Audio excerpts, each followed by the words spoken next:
building and balance.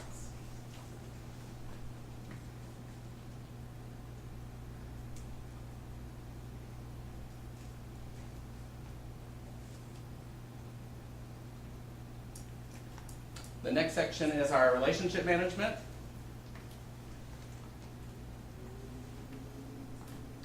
We did have one area that did slightly decrease.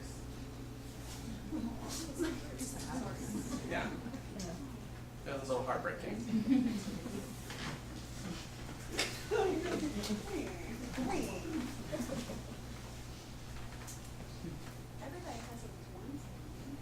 And then themes on relationship management, it was value on relationships, team building and connection, and minimal critical feedback.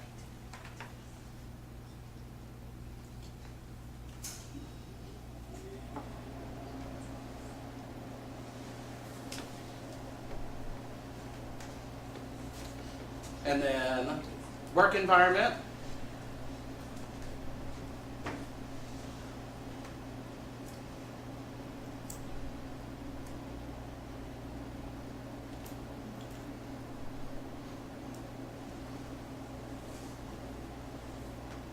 And then the themes, equity and recognition and communication, consistency and procedures and accountability, safety, organization, and operations.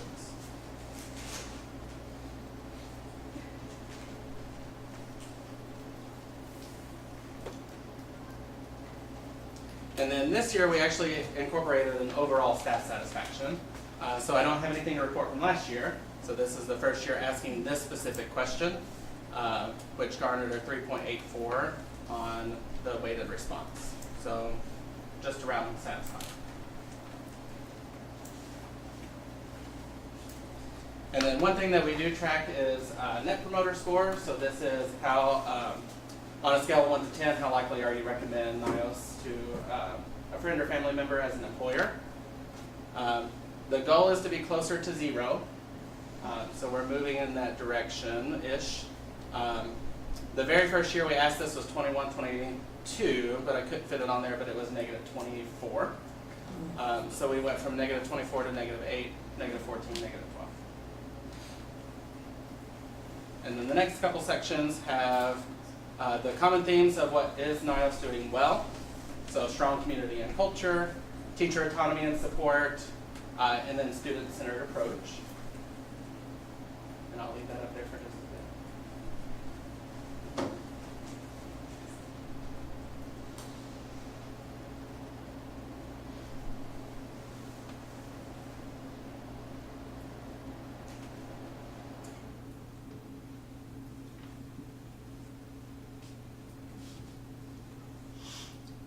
And then the next is what could NYOS be doing better? So communication and transparency, staff support, compensation, community building, and communication.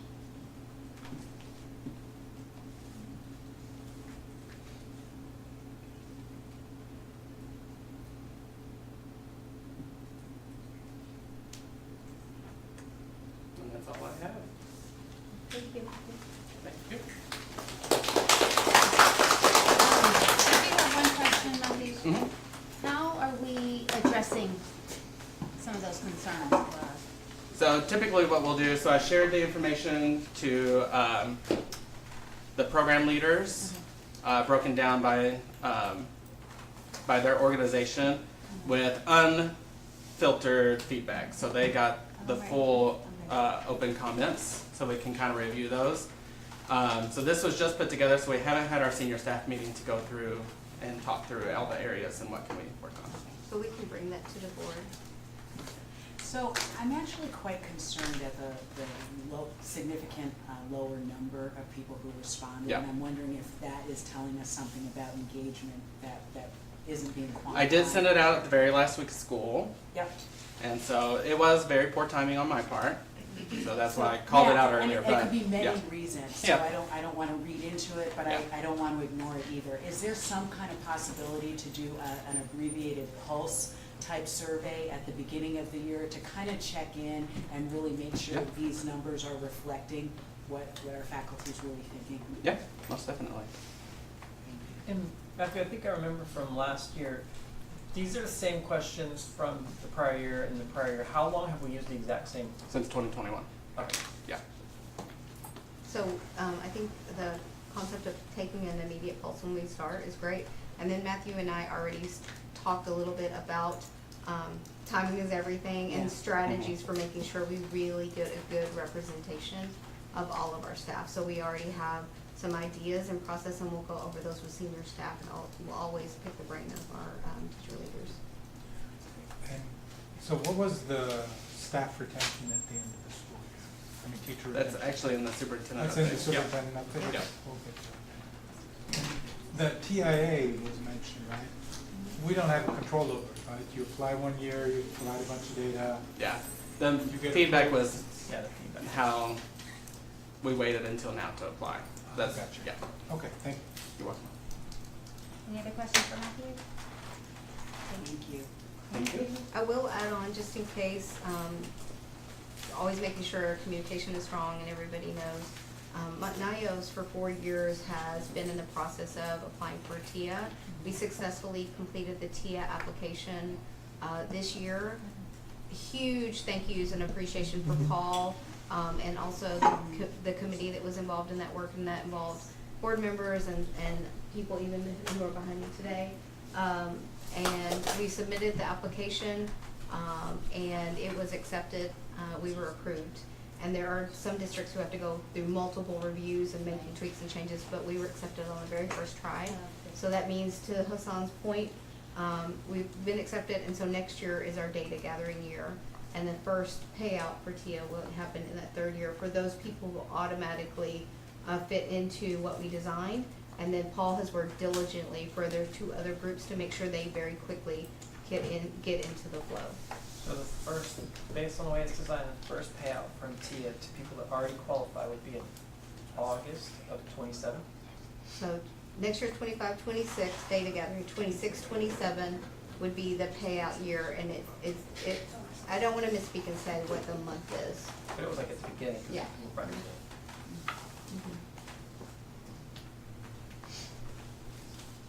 Okay. Okay, I'll just follow up on this team.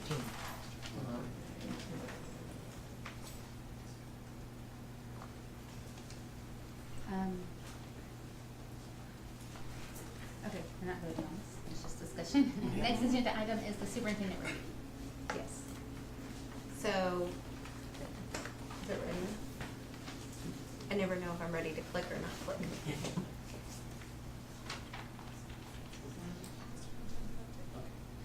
Thank you, Robert.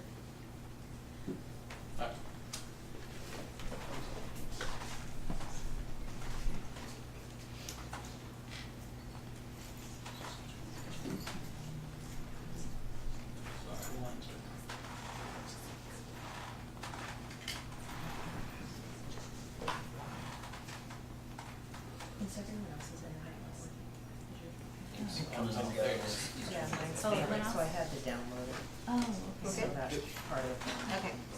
So, good evening, everyone. I feel like I should stand up at 360. Usually I only have my hand behind me. I'm super excited to give the superintendent update for this board meeting. I always like to start with the most important thing, our students, and celebrate. So this is just a few of the probably millions of photos that we're taken from our pre-K graduation, our middle school graduation, our high school graduation. So it's super exciting to see our students celebrating all that they've experienced this year and the growth that they've made. We've been beginning to share, for our benefit of our board, events that are coming up to encourage everyone to attend, but also our board members. So you can see a summer bash for 7th through 9th grade. As we look at our enrollment, we've talked many times about the gap.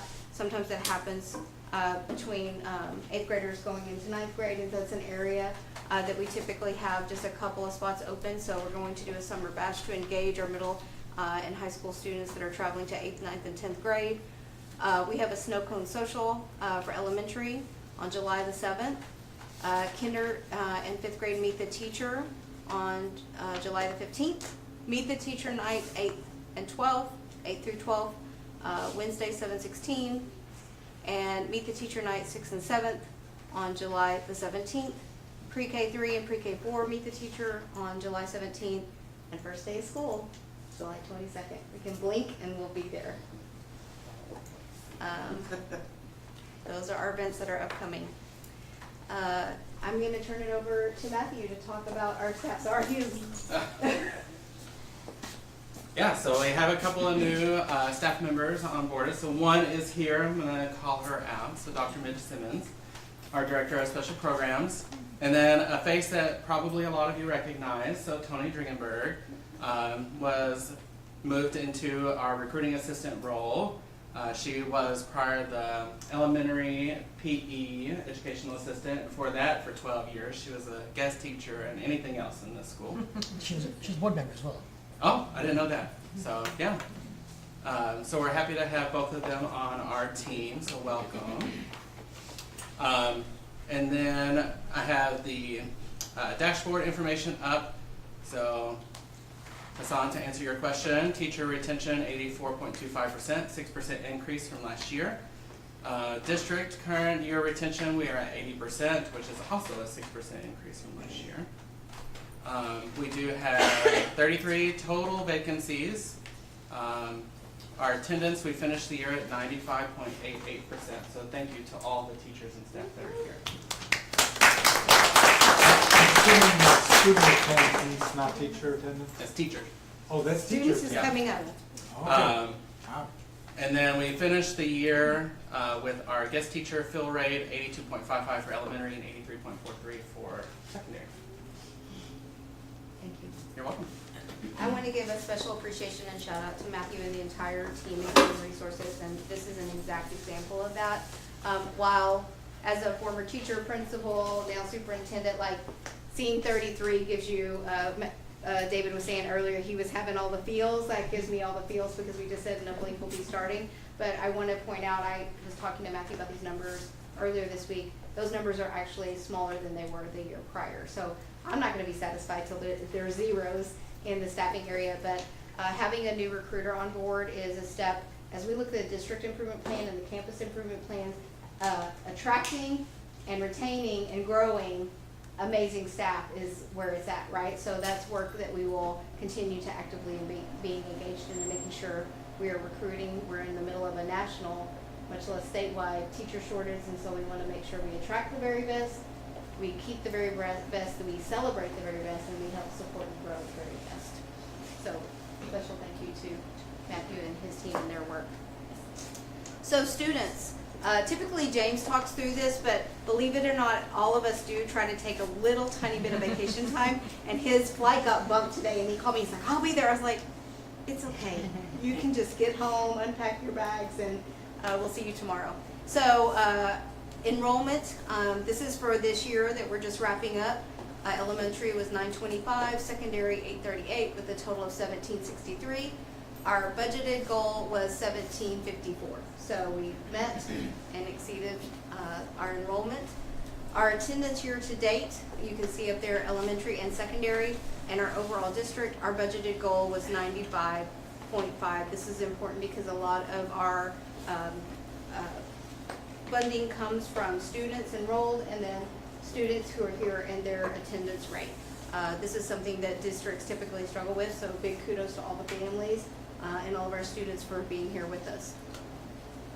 So now turning our eye to this coming year for updates, this is typically what our board also wants to see is like when we're in this season of the year, because we're ending one year, starting another year. Our enrollment currently that is confirmed is elementary 879, secondary 826, with a total of 1705. We have 158 returning families that still have not completed their registration. Last year, NYOS, before I came aboard, they engaged with a company that helped make those calls and engage with our families to say, hey, we need to get that confirmation. So we engaged with them again this year, and that started like literally, I think the week before school got out, and it was 800, and we were able to get it down to this 158. So we're working to get engaged with every one of our families. We know invariably people get transferred, things happen. So there'll be a few that won't return to us, unfortunately. but we're in a much better place this year. Our budgeted goal is 1868, so if you add all those numbers together, you'll get, I think, 1867, or around thereabouts. This is our current wait list. It's always wonky on the slides at the board meeting. They're all lined up when I'm at my desk. But you can see that we have a strong wait list. The only one that is at 0 is at 10th grade. And so remember I mentioned the event to gather interest in case we have spaces available. When I spoke to James on the phone today, he's like, these people on wait list, he called it a hot list. Like as soon, if if somebody moves away or something happens, we don't have much trouble filling that spot. We're not trying to fill it beyond. It's just the slots that we already have. Fundraising. So far this year for NYOS, we raised $121,146.10 for the NYOS fund. And many of you guys have heard before, many times people want to know, what do we use the money in the NYOS fund for? We focus it on our students and the needs that they have. So in elementary, we added additional technology. You heard the huge cost of technology. In secondary, we built out a new chemistry lab. For next year, we needed 2 labs. We only had 1. And then overall, there was some incremental money we needed to get started with our fundraisers. So we used a little bit of the money to get started for the golf tournament, and then all that money was put back into the fund as we made money for the golf tournament. So since the last meeting that we had in May, we've raised $17,441.52. Some of that is for recurring giving that comes from our families, and we want to thank you for that. Some is one time. We got a $2,000 grant for our garden, so all of those funds go into the NYOS fund. We have a fundraiser coming up in the fall. Some of you that were at the growth and replication conversations, I was heavy advertising, get excited about bingo.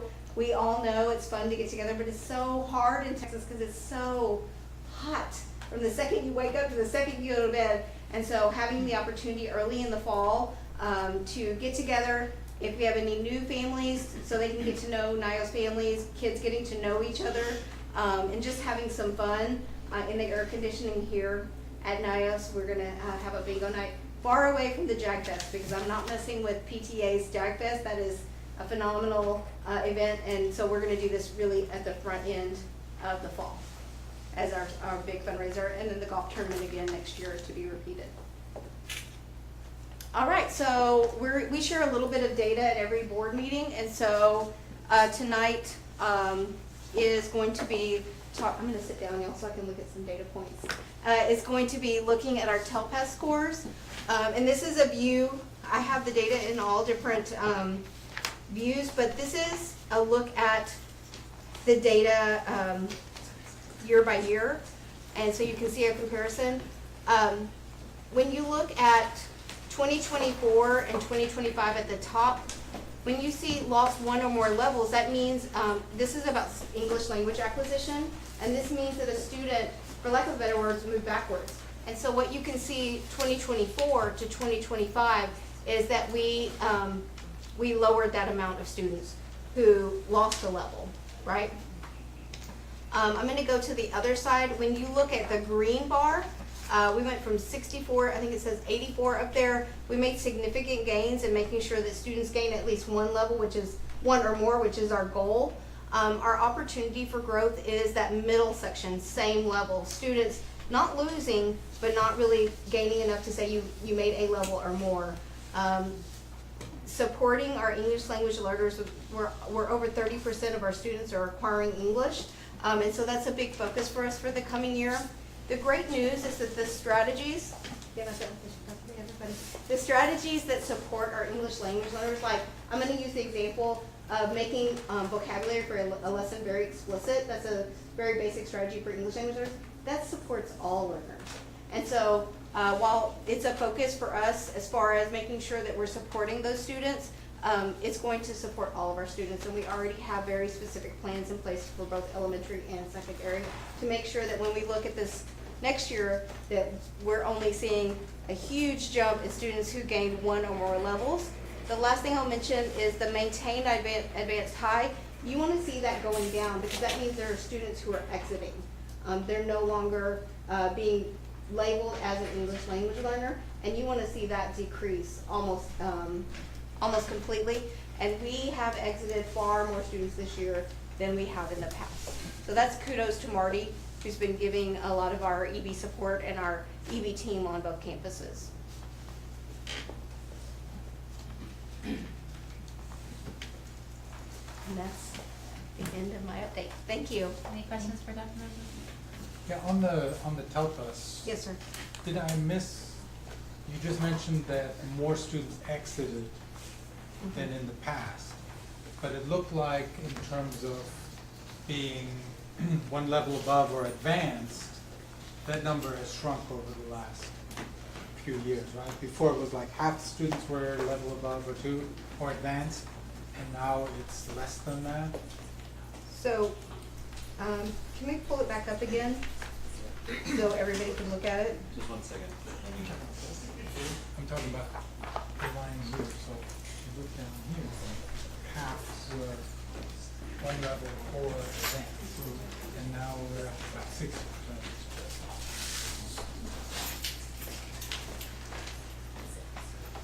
And what I'm missing is the, I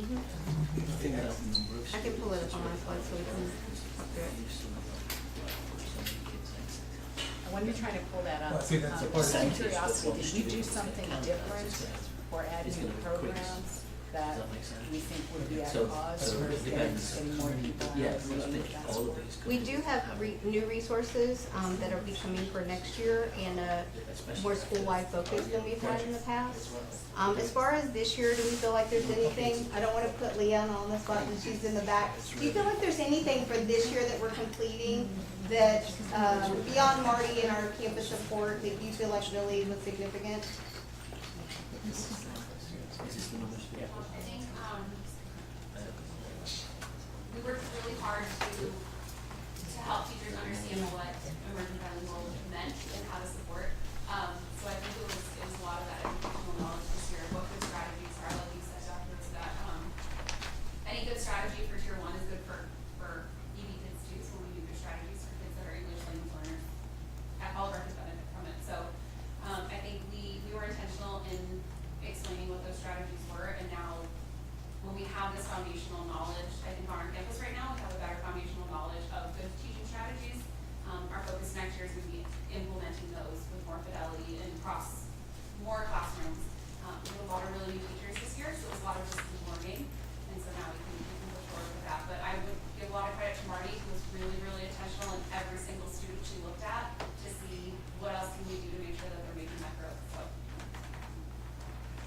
So Hassan, to your question, like if we go in, if you want to say, like if we go in order, if you look at 2024, we were at 42% of students who maintained advanced high, and this year we're at 17. That means that more of our students moved out of the need to be labeled as EB, emergent bilingual, and they were able to be exited.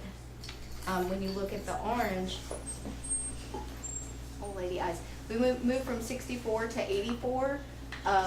That's the number of students, the percentage points of gained 1 or more levels. So we increased the number of students who gained 1 or more levels. The area of growth is that middle section, the 143, 146 of students who just maintained. They didn't gain at least a level, and that's our area of focusing for next year, to make sure that all of our students, just like for any other expectations in the state, is moving a year to a year and a half. And that last red is that they lost 1 or more levels. We had less students that lost 1 or more levels, but still, we're not going to be satisfied until that's at 0. right? So I guess what the two-part question was, Yeah. one, where does it show how many people exited, right? So if in 2024, we had, I guess the number is the number, right? Do we assume that green and blue means exited, or? Not necessarily. I can send you the number of students that exited this year. Well, I was just trying to look at year over year, right? So you mentioned we had more exited, so it'd be nice to have a number. For example, should we consider that 2025 blue bar is smaller than the 24 Well, bar? that was part 2 of the question, right? If I add green and blue, right, and I go back to 2020, it was half and half. Now, green and blue is only 40%. Right, but like I said, I think the ones that are exited out are count into that, and I think that's part of the issue that you're raising, right? Is, because exiting out may, But is that just skewing the number, or is there, are we, right, why are not the same, or why isn't green and blue getting bigger? Because we have work to do in the pink or red, that's next bar.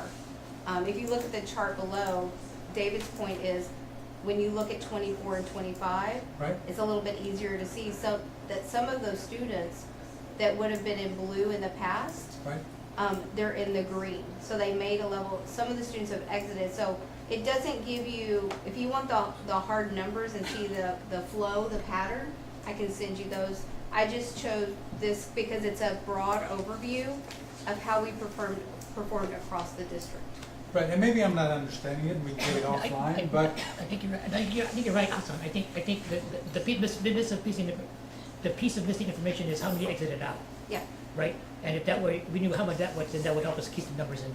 yeah, I mean, again, if it's, we had 100 before, and now we're down to 50, and the red is And getting even bigger. even how many were added, I mean, because that may change the, right? And so, just those little Right. fillers. Or just to summarize it really simply is, when should we be concerned about this? What am I looking for? It didn't sound like we should be, right? But the numbers tell me something different. in my position, I have to be concerned as long as I have students in the same level or at least three. Right. Like, I need everybody to be in green or blue. Okay. Because, But am I right in saying, like, so if you don't include the kids that have exited, then the percentage that a single student would represent will go higher if they've not moved? yeah, So therefore, the 52% is skewed with if you've got more kids that have exited that year than the previous Yes, year. because then you have all the remaining ones that are. So you haven't ready. increased the amount of children that are not moving. It's the one child is just counting as more of a percentage. right. So you really do need to have the exited children included in that to do a fair representation between the two. Depending on what you're looking at, because this is just looking at progress over time of the whole system. But like for example, the maintained advanced highs are students who are performing at an advanced high level, but not quite enough to exit out, right? So that's a group of people. It's great that they're advanced high, but we need to make sure that every single student moves from one category to the next until they exit. And that's a big challenge for any student and the teachers that support them in any system, because the realities of life is that it takes you 8 years to acquire language. And many times our educational system tries to do it in 3 or 5 years. And so it's work, but we do a great job at really knowing our students and really trying to meet their needs.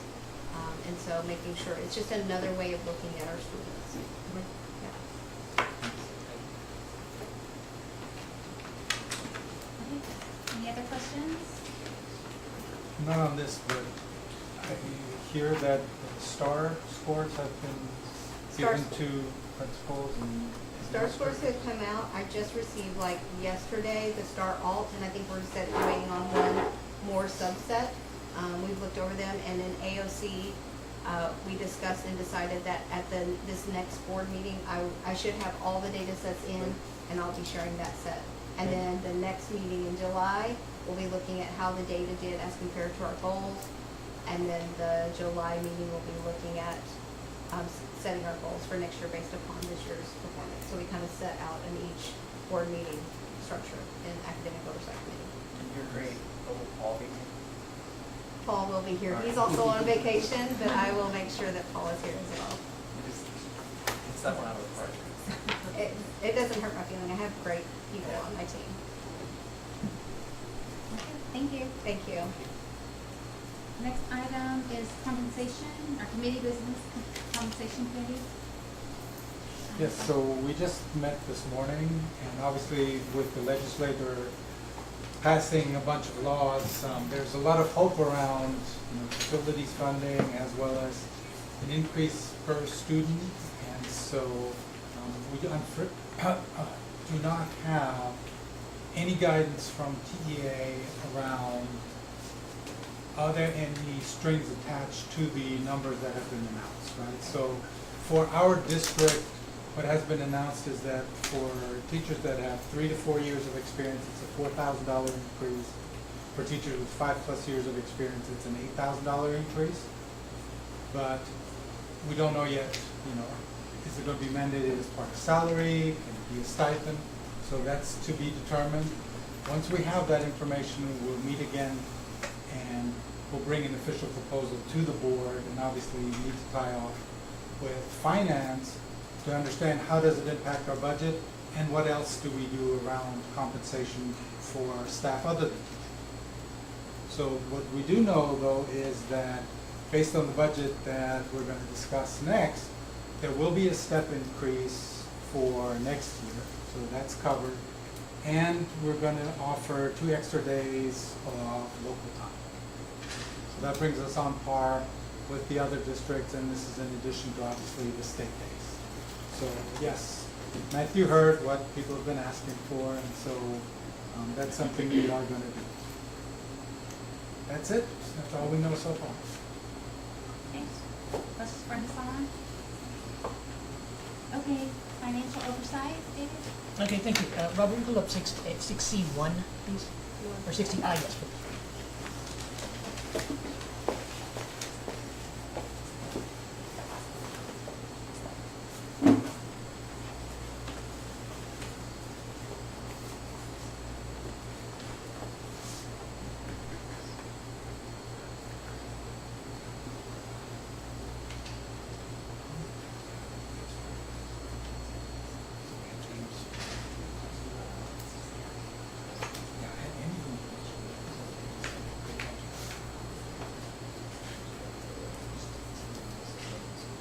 Thank you.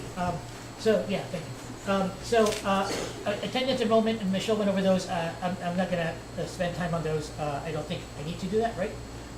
It's a PDF, so you won't be able to scroll. Okay, well, you scroll to the bottom half, thank you. So financials area, what does it look like for us? It looks good. It looks good like it did last time. We do have, starting with the P&L, because that's sort of where the starting point is. We do have for that month, a positive deficit, a positive surplus, to get this redundant, a surplus of $104,000. That's kind of nice. We're nearing the end. This only goes through April. We always do this through April. What you should be aware of is that the debt service coverage ratio is now up to 1.13, which is, I didn't believe he could do it, but he did. Got it to 1.13. So that's really good news. Again, for the second month in a row, our balance sheet is looking positive, which is good. Our change in equity for the year is up instead of being down for the first time for the last couple months. So that's kind of nice to see. Cash is doing okay. We're good in cash position. Would you scroll to the graphs, please, Robert? You'll see the graphs a little more, kind of more. The financial graphs, you'll see where these are at. Our year-to-date equity, kind of where that's at. Our year-to-date change in equity being positive, which is what we want to see. Days cash on hand is holding up steady. Our debt service coverage ratio just kind of hitting that mark, just kind of barely, but there, which is puts us in a good spot. So all in all that looks really good for us. Okay. No major complaints, no major issues. And it's pretty steady. Michelle, do you want to add anything to the financial numbers and how they look?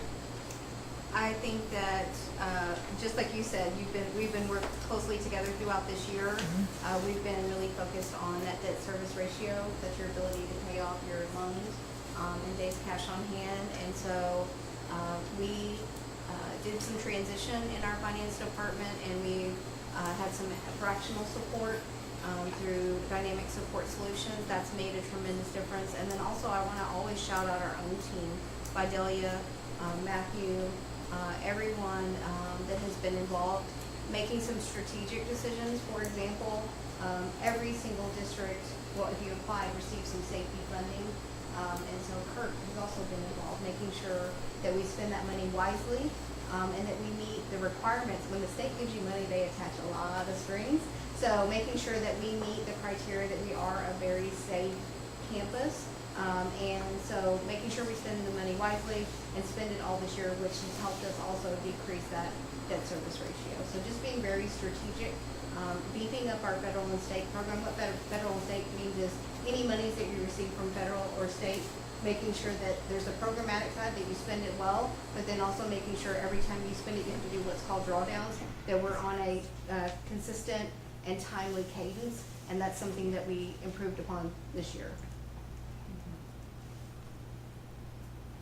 That's all I have to say.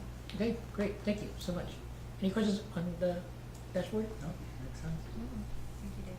Is this, are these, and you want to think about one of the feedback, we want is to how these dashboards are in terms of communicating information to you and what needs to happen with them, and if they communicate to you what you need, and if not, then what changes can be made on these, should be something we should be, that kind of feedback is welcome from the school, so.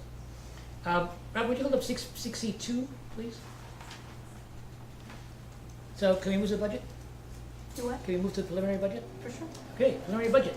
So first of all, before we look at the budget, I want to say is that the impact of House Bill 2, committee substitute, is not in here, right? It's not, we don't have the numbers on it, we don't know what the rules are. So this is based on what we have, right? Not on what we, what may be coming to us.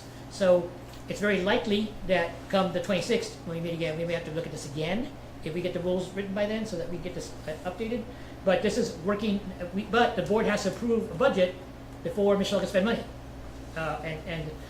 So what you've got in your packet is what it looks like. The thing that matters the most, if you scroll up a little bit, thank you very much, is down there, right there, is right here, is this right here, right? Is that we end up with this this net income without depreciation, right, being 1.2 million. Depreciation kills us, right, like it always does, right? We knock that out. We end up with a very small deficit, a real small surplus, right, of $1,700. I am concerned about that being really small. For one, that's a very tiny margin of error, right?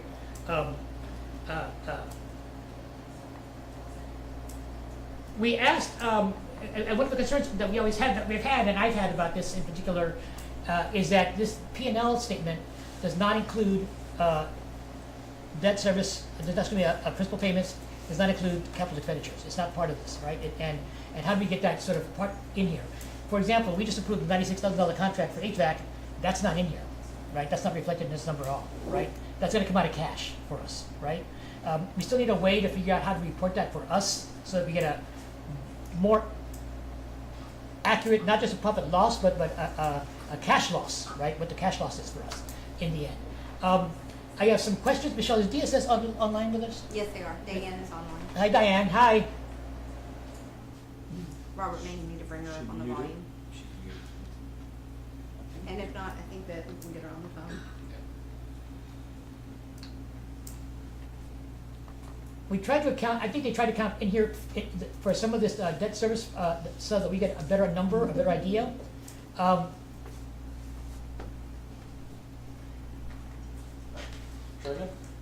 Okay, Diane? Can you hear me? Yes, can you hear us? Yes. Okay, thank you. Hi, Dan. We're looking at the proposed budget for next year, and I have a couple of questions down here on the after the net income with depreciation, the debt service numbers. Yes. So the first question I have is this total debt service of $1.8 million. Does that include the $800,000 of principal payment? Yes, it does. That's principal and interest. That's principal and interest. So if we take this 2.3 million and we subtract the 1.8 million, that should give us the cash flow difference, right? The cash difference. That's to our advantage. Is that correct? Not including capital expenses. Not yet. I mean, so far for this, right? It's not including capital. Right. So you would have, yes.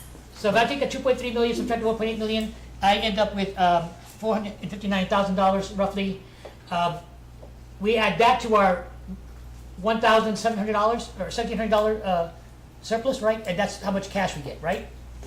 Yes, but we just spent $600,000. So we haven't gotten there yet. All So right. let's not celebrate yet. No. I just want to make sure that we have a sense of what the numbers are, you know, and that we're looking at about, you know, $460,000 of a cash net, right?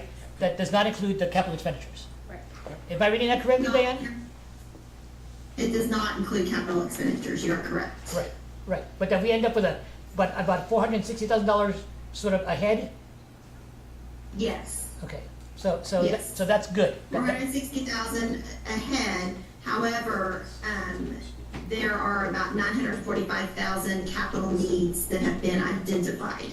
That 945,000. includes, yes, so that includes the some computer refresh, some deferred projects, and we'll certainly like do what we absolutely have to, and then monitor the cash to meet some of the other needs, but that's how many were identified during the budget process. I think Capital needs. what'd be helpful, Michelle, for us, I think, is if you get, when contracts come through for us to approve, if we know whether it's coming out of cash or if it's in the P&L already, whether it's already budgeted or whether it's above budget, Yes. okay? That's That a would be, good point. yeah, that'd be helpful to know about as those contracts as they come through. All right, Robert, would you just go to the next page? I have questions, Michelle, for you. Okay. On the budget. So, and the backside of this document, we have the comparison between this year's budget and last year's budget, for comparison's sake. So, would you scroll right there? Stop right, you can stop right there, Robert. So, I have a question. Okay. What's the difference between instructional leadership and campus leadership? So the functions, there's details underneath each one of those. Uh-huh. And when we engage with DSS, we started looking at the functions. Ann can give more details Uh-huh. about what it falls underneath each one of those. So instructional leadership would be someone that works at the district level, but it's related to instruction. So maybe like. It's not general administration, so like a curriculum director, Okay, okay. and then campus leadership would truly be your principals. Okay. All right. Okay. Would you scroll down, Robert, to the lower half of this? When I look at this by object class, Michelle, here's a question for you: is I got an $800,000 increase in salary, in payroll. Why is that so big? Why is payroll so big? I mean, Or why is did it $800,000 increase? more? Because we lost some big ticket items, some big staff positions. You know. We did lose some staff positions. The honest truth is I'll have to look at it in more detail because I don't want to misspeak. But we didn't really early in the year, we did lean out at the district office. And then, And we moved some contracted services in-house, so you see the difference there as well. Right. I see that decrease. Right. That makes sense. Right. If we lost. Yeah. So we moved some of our custodial nighttime cleaning into in-house. We moved some other contracted services from Uh-huh. that to payroll. That also includes the step increase, some additional teachers. Yeah, 400,000 is teachers. Well, I mean, I assume part of it is the 10th grade, right? Yeah. Additional teachers, but Yeah. No, I mean, the 400,000, right? Out of that 800,000, half is teachers. At least teachers the- are like custodial, other Right. people that we were contracting with. Like it's, it was just a big difference, and I just a question about you know why that number is so huge for sure. when we downsized so much. Janitorial was 150,000 Yeah. of that Okay. increase, Yeah, that's moving in-house. Lisa. Yeah, so you've got enrollment at 1876 here, but on the superintendent report, it was 1868 was the budgeted. Dan, what do you have for 25-26 budgeted number? For enroll- 1876. That's the accurate number. So I need to So adjust that's it. what you have to here, narrow. so. Yeah. Okay. I want to go back to David, your suggestion or request to always, every time we're approving contracts, talk about what was in the budgeted and what's outside of the Mhm. scope. We will do that more explicitly, Mhm. but for example, we shared at a board meeting, we had a very large list, and we even alluded to it earlier, of like items we felt like needed to be addressed, and it wasn't like $500,000, the original list for the work to be done this summer. And we examined it and looked at what absolutely, because we knew we were gonna be in a deficit, and we were gonna add that and be $1 million in deficit. So it ended up being about 150 initially of like what we absolutely had to do. But things do happen that you don't plan on. I mean, Right. all the air conditioners could go out tomorrow. We know that in our homes, as soon as it starts feeling hot, you're like, oh no, please, please. So yeah, we can definitely make that more explicit. And Yeah. what was cut from extracurricular activities that it went from 14.5 to nothing? That was, NYOS accounts for extracurricular in flow-through accounts, whereas just the revenue that comes in pays for the expenses. Okay. And so we just removed that out of the budget because it's not a true expense, because it's a flow-through account. No, it shouldn't be touching it. Some of that could be like Okay. PTO. It's not all funding. money. It's a wash, so. Okay, so it's like the money that is raised through Yeah, selling raised and insurance and, then okay, yeah. okay. So, And then Yes. also just to add a little bit color, the initial budget for this year, we've already broken it up. Dan's done a great job of breaking it up by secondary and elementary. The principals have started looking at their budgets. They have time to meet with me and Diane to review and ask any questions. Robert, will you scroll to the top of that page? And then my last question is around the state money. Why, the federal money, why are we losing so much federal money in 25-26? I'm gonna give my initial answer, Diane, and Matthew can add. Like I mentioned earlier, NYOS as a whole wasn't doing a good job of, there's a whole process with federal and state funds where you identify how you're gonna spend your Title I, Title II, Title III. Typically in districts, you have kind of like a more financial budgetary person, and they're not thinking about the day-to-day in the campus. And I want it all, just like our families. I want everything. So I wanted a person who really knew how to best, for example, I'll use IDEA, special ed funds. I didn't want a business office person saying, we're gonna do this, and then they just plug it in. I really wanted somebody who knew the needs and could address that. And so this year, we engaged with a fractional federal and state person who knew both sides. They knew the academic side, but also the mechanical kind of parts of drawing down and all that. So we've been on track, especially like I would say since October, identifying, spending the funds, turning it in, doing the drawdowns, and getting those funds. That's my initial response. I don't know if Diane or Matt, you want to add. I'm just gonna tell you why it's $600,000 less. Go ahead.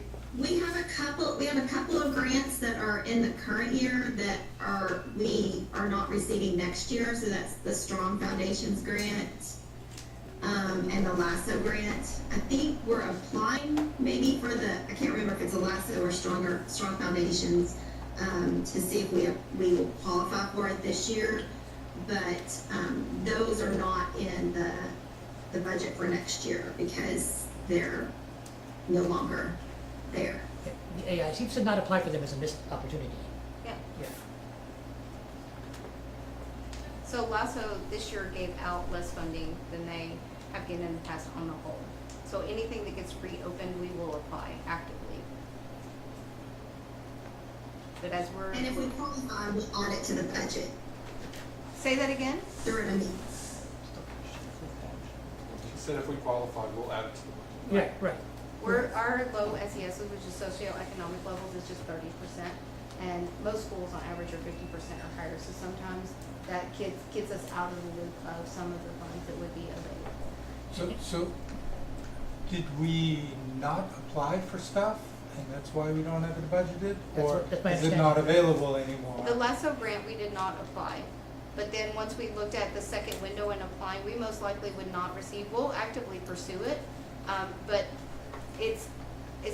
we will likely not receive it because of our SES level, and they gave out less money overall statewide. But we will pursue the grant.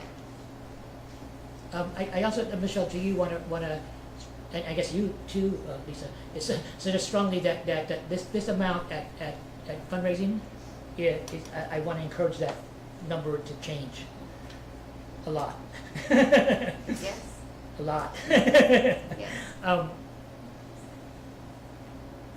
And be nice to have the breakdown between what's real fundraising What's the real fundraising versus grants, right? Yeah. exactly versus, I can bring you a breakdown, but the reality is that our grants are not as large as I would like to see them be, but as we know, there's two sides, you hear me say all the time, two sides to every coin. Anybody who's ever been engaged in grants is that when grants show up, there's always a lot of strings attached, and they don't always match the mission and vision of the district, what we're working on currently. And so I've seen systems, and I know you guys have as well, where somebody who's charged with that work comes in and applies and gets these $100,000 grants that look good, but then you're Give me work. committed to doing work that takes you off track on the work you know you really need to do. So I want us to pursue grants. We have a person dedicated to pursuing grants as part of their role, but only when it applies to us. So I feel like our grants are always going to be slightly smaller than what we want. It's on the fundraising side. I'm proud of the work that we've done this year. I adjusted James Douglas's role. He's a director, but we adjusted some of his tasks so that he could focus more on development and fundraising. And his first big foray was in that golf tournament. We were very proud of the funds that we raised for that. But there's a whole complicated system of levels of how you can engage all kinds of funders, external, internal funders, and increase that fundraising. But we know, because we have small class size, we have a robust staffing model, we have to make up that gap via fundraising. And so that is a big part of the work that we need to do. And hence my comment about that 2:30 meeting. Yes. Not quite, I mean, I want to encourage that to be, I'm leaving, you guys got to deal with this, right? But, Well, but I'd rather it be realistic Yeah. than to have a moonshot goal like. Well, Was it last year we had like $100,000 goal or something like that? Well, I think initially it was way up and Yeah, then it way was up. adjusted and we Yeah. met the adjusted. But I think initially we had a break-even budget and we had a huge fundraising. But I think even thinking in terms of the strategy and the fundraising, like the general fundraising stuff that we do versus like a capital campaign, right? And the seeking out donations versus going to major donors, right? And just that, this whole strategy I think that we're missing. Well, and I think James, with his new position, is going to be Yeah, the presenting funding, yeah. more of a strategic overview at the July meeting, is what we talked about. So he was tasked with creating more of that strategy. And as part of our strategic plan, our I don't know the exact number, was in the 500,000 level over getting there within 3 years. So this is year one of those 3 years. But you're absolutely right, David. Not only do we need to increase it, but it has to be sustainable. Because if a gap is something like, and I'm not saying this is it, but if a gap is funding a position, you have to feel secure that can be done year after year after year. Yeah, this is for the stuff that we would like to do that is above and beyond, so that we don't have to spend program money. For sure. Right, I mean, that's what, and so, anyway, that's just my comments about that. But anyway, this is, if there are other questions on the budget, this is a point, any questions for Diane at all while she's online? Any questions for Dan? Yes, any questions for you, for Diane? This is a voting matter for us, we have to approve the budget so that Michelle can spend money. Knowing that it's a temporary budget, because we're gonna have to amend that as soon as we get the HB2 money. I move to approve it. Do I have a second? All in favor? Is that David? Thank you. All in favor? And Ms. Pope, approve the budget, thank you. The next item I have is to discuss and vote on the auditor for 24-25 audit review.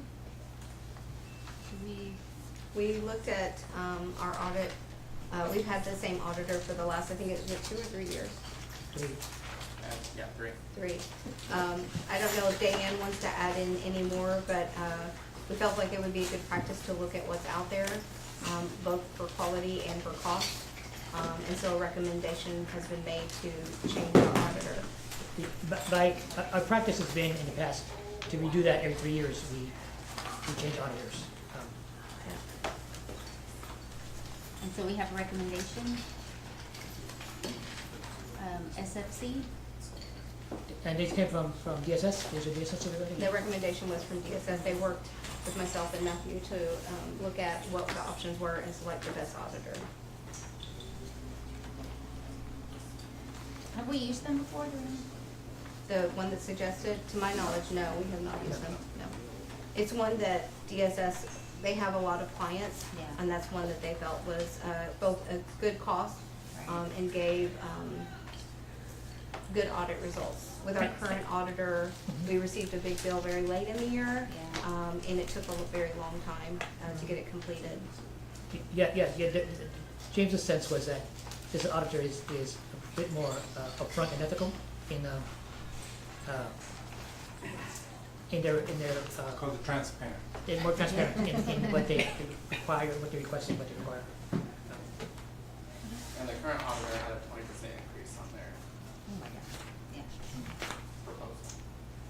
After billing us double. I mean, despite that, every time we do the auditor anyway. I mean, Change is good. Makes sense? I mean, I think it's standard practice to just do that with auditors, right? Just- Well, we would have done it anyway, right? But it's kind of made it very clear. Okay, so I'll entertain a motion to accept, the SFC auditor for. I'm sorry, just real quickly, how much is that for? 37? Which is cheaper than what we're paying this year now. Do I have a motion? I move to accept the new auditor. Second. All in favor? Okay, unanimous vote, thank you all. Okay, next I have, election candidates to address the school board. We do have one person running for school board, and that's Sharon Scovin.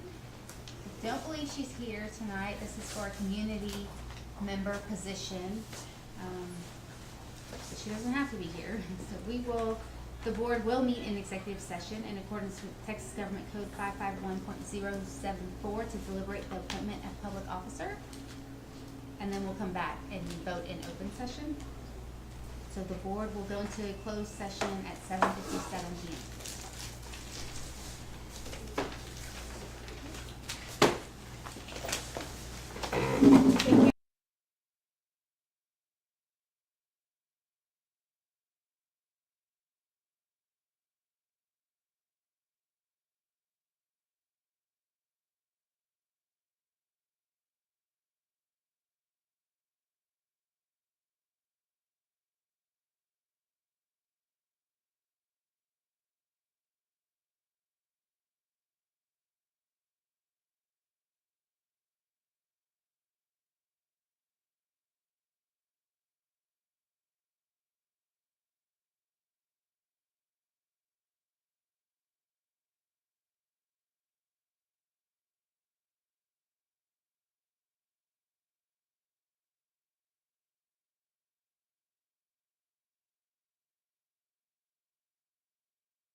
From executive session, 8:50. You don't want to try it?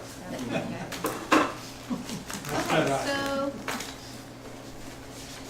we are voting on community board member Sharon Scoglin. Perhaps that's how to say that. Do I have a motion to accept Sharon as a community member? I move that we take on Sharon as a community member for this board. I second. Okay, all in favor? Unanimous vote? Congratulations, Sharon, wherever you are. I still take on Sharon, right? Okay, so that's all we have for election process. As far as next board meeting, agenda items, I've written some names down. The Catalyst leadership, we're voting on that, right, because it's going to FOC. I will see, yeah, the board can vote on that. And the board can vote, and then I have superintendent review, so we're voting on that. Code of conduct we moved, along with the student policy, so those will be,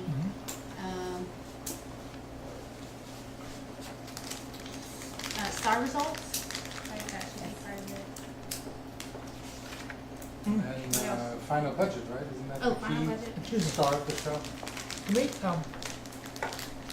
we get the start results, Michelle, for the 20th? I'm so sorry, I'm like taking notes on what y'all said. What did you say I'm again? sorry, can we get the start results for the 20th instead of 26th? Yes. No, we have it, we'll talk about.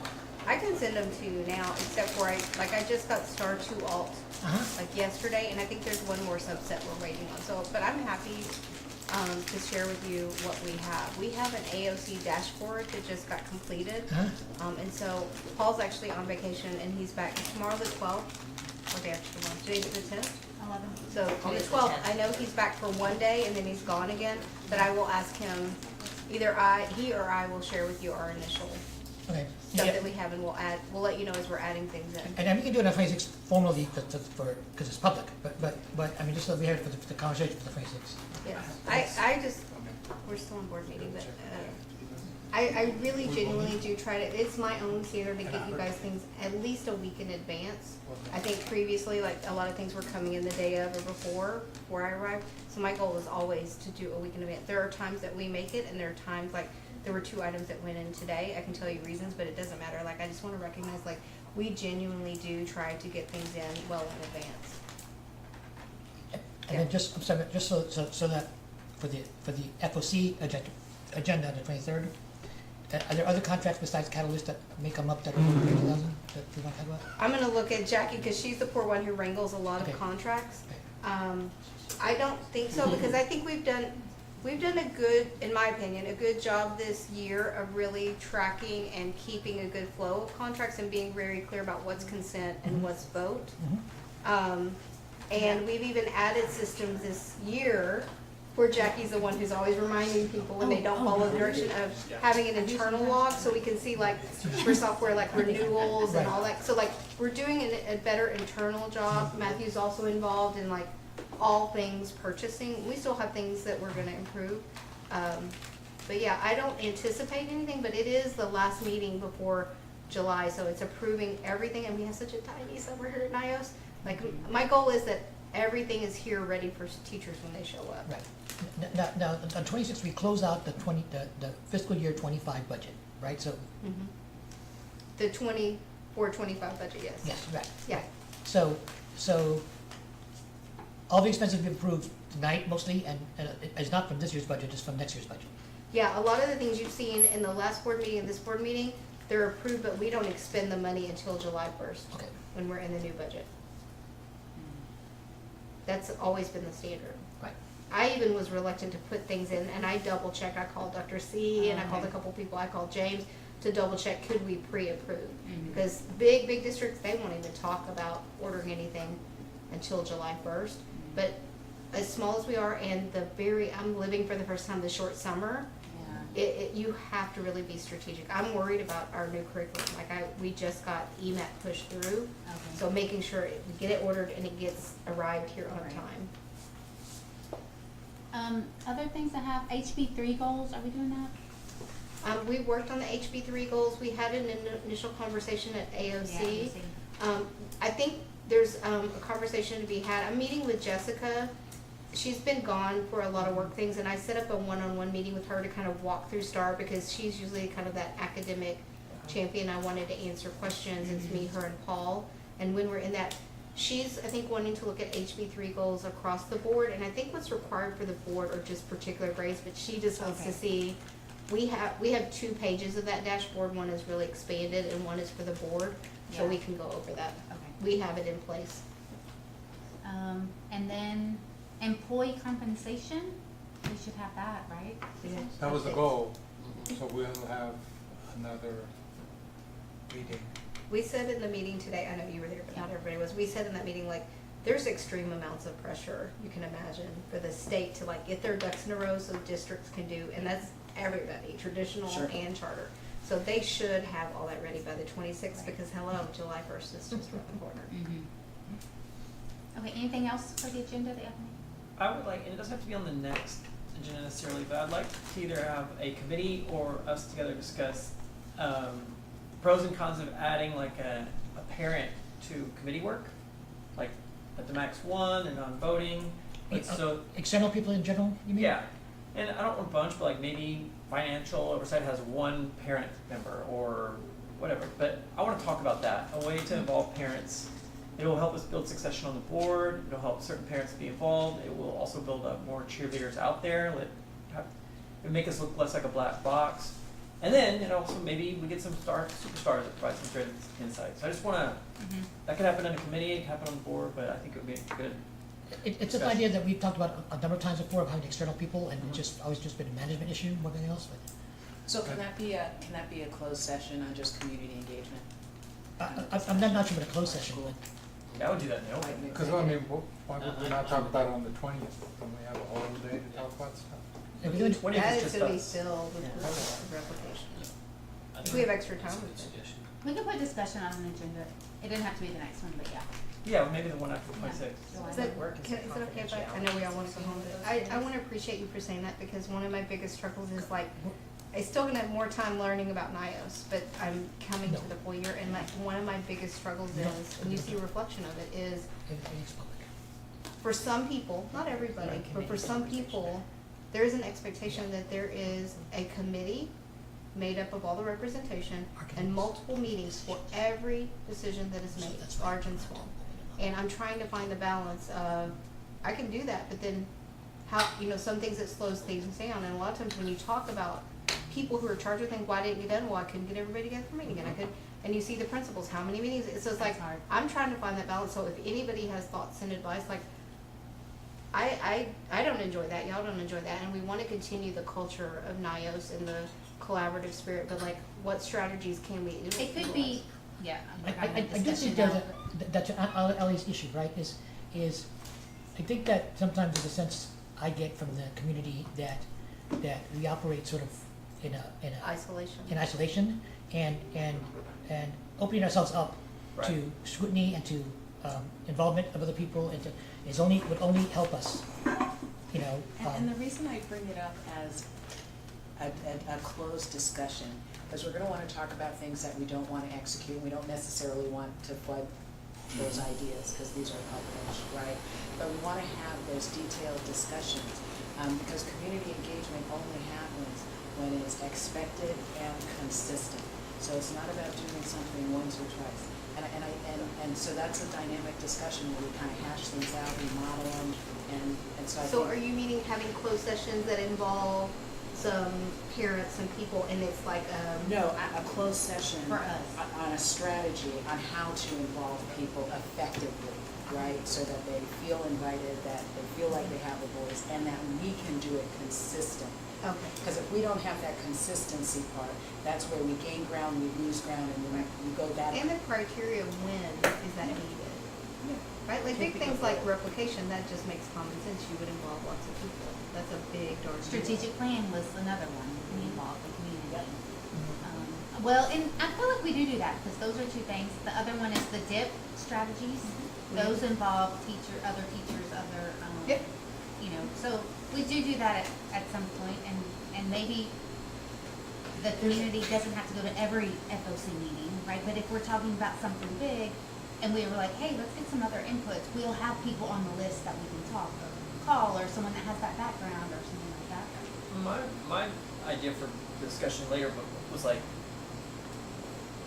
you may not find somebody right away. It's not a Yeah. spot that you fill. Right. It's a spot that you can fill, because like I think that the person that wanted to be on the board when I was on was, her presentation was excellent. I was like, oh God, like I'm toast.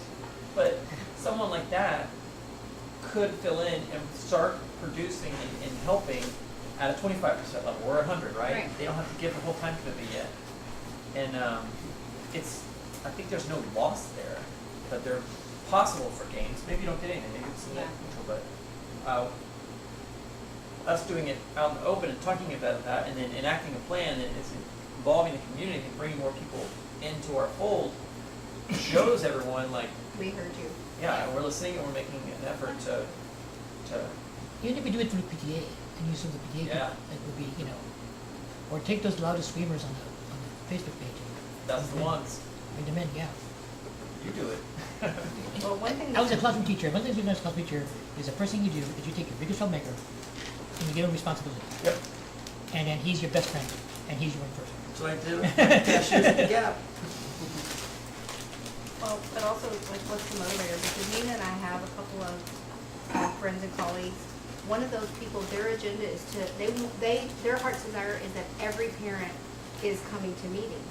So sometimes creating this sense of drama and concern is all an attempt to get people here. They're not trying to be anti or problematic, but that's their motivator. Yep.